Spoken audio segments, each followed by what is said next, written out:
ભાવનગરની વાત કરીએ તો ભાવનગરના હાદાનગર સત્યનારાયણ સોસાયટીમાં ઘરમાં ઘૂસીને તોડફોડ કરી કારના ચાલક અને તેની પત્નીને મારવાની ઘટના સામે આવી છે।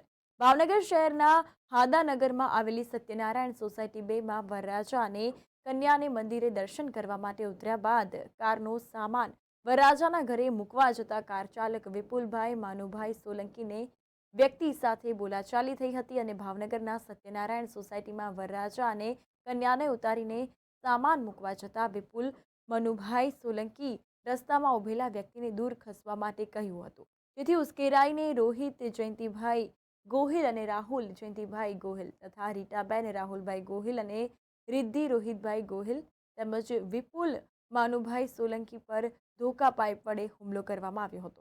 આ ઉપરાંત ઘરમાં તોડફોડ કરી હતી। વિપુલભાઈની પત્ની પોતાના પતિને બચાવવા વચ્ચે પડતા તેને પણ માર માર્યો હતો। આ દરમિયાન પથ્થરના ઘા મારીને વિપુલ મનુભાઈ સોલંકીને ઈજા પહોંચાડતા તેમને સારવાર અર્થે તાત્કાલિક હોસ્પિટલ ખસેડવામાં આવ્યા હતા।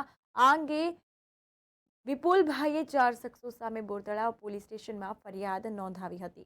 આ ઉપરાંત પીડિત વિપુલભાઈને જાનથી મારી નાખવાની ધમકીઓ પણ આપવામાં આવી હતી। મારું નામ વિપુલભાઈ માનુભાઈ સોલંકી છે।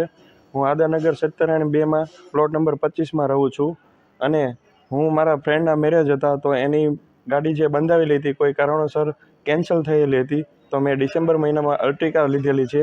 તો એ મેં મારા ફ્રેન્ડના મેરેજ માટે લઈ ગયેલો હતો। તો હું રાજકોટ જાનમાં ગયો હતો, ત્યાંથી રિટર્ન આવ્યો ત્યારે વહુ અને વરરાજાને જ્યાં એમને ડીજે અને બગીનો જે પ્રોગ્રામ રાખેલો હતો ત્યાં એમને મેં ઉતારી દીધેલા અને હું ત્યાંથી જે મારી 4 વ્હીલ હતી અર્ટિકા ગાડી એને હું વરરાજાના ઘર પાસે લાવ્યો હતો। એમાં જે ત્યાંથી એમના વહુનો સામાન આવ્યો હોય એમાં માટલું અને બીજી ઘણી બધી વસ્તુઓ હતી, એ સામાન હું ઉતારવા માટે એમના ઘર પાસે ગયેલો ત્યારે કોઈ ત્યાં દારૂ પીને ઊભો હતો, એનું નામ રોહિત જયંતિભાઈ ગોહિલ છે।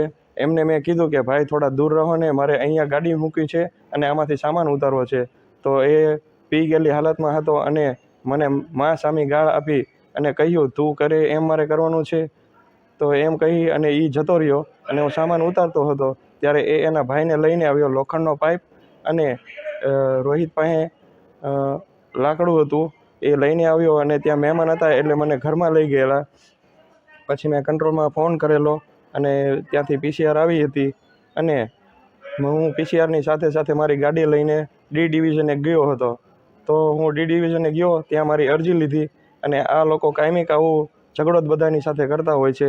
એ ઝઘડો કરવાનું આ લોકોનું એક ષડયંત્ર હોય છે, ગમે ત્યારે બધાની સાથે ઝઘડતા જ હોય છે। તો હું ત્યાંથી મારા પ્રોટેક્શન માટે હું એસપી કચેરીએ ગયેલો હતો। કંટ્રોલમાંથી મેં ત્યાં માહિતી મેળવી અને હું ત્યાં ગયો હતો, પણ મને ત્યાંથી પ્રોટેક્શન ના મળ્યું અને હું ઘરે ગયો ત્યારે મારા વાઈફ અને મારી સિસ્ટર હતા એમને ત્યાં મેરેજની રસમમાં ઉકેડી ઉઠાવવાનું એવું કંઈ રસમ હોય છે એના માટે ત્યાં રોકાઈ ગયા અને હું મારા ઘરે ગયો। ત્યાં એ 8-10 ઈસમો આવી ગયા, એમના હાથમાં સરી, એકના હાથમાં ધાર્યું, લોખંડનો પાઇપ અને લાકડું હતું અને બીજા ઈસમો એમનામ હતા।